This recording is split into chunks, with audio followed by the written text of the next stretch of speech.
One of those features that's very helpful for all of our clients is how to run a rent roll.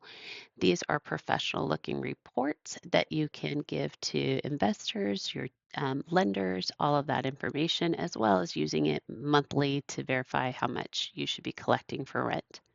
So there's a couple different ways to get to those reports. One is under the reports tab. You have the different static reports. You also have dynamic reports that you can modify, but the static report and click on rent roll. In here, you can select whatever filters you would like to pull onto this specific report.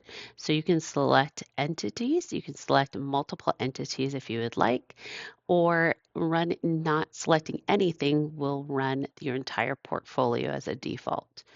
You can also select buildings, units, tenants, whatever, however you would like to run this, and then select which month you would like to see.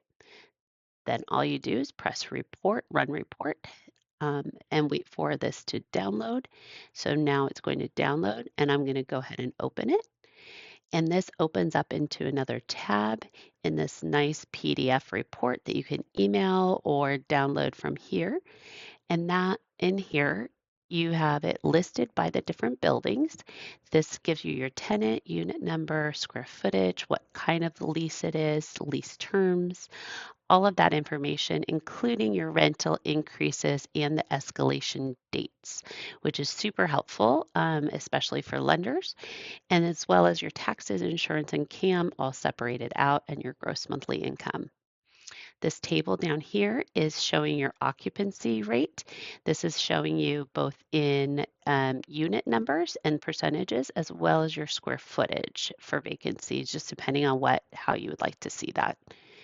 On the very last page of this report is your consolidated report, and that is listing all of those buildings or assets that I pulled in the same report.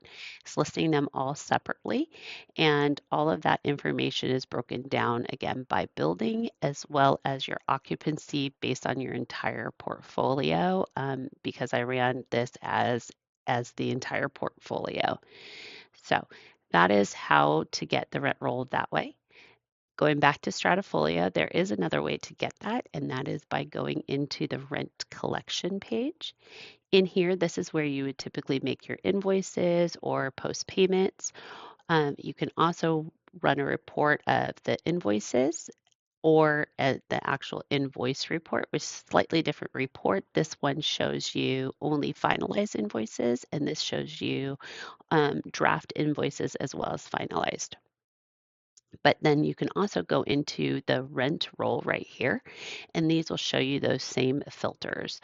The organization, obviously, you're already in the organization to get to the rent roll, but this also does give you all of those same selections where you can select run report, and this will produce that same report that we just looked at.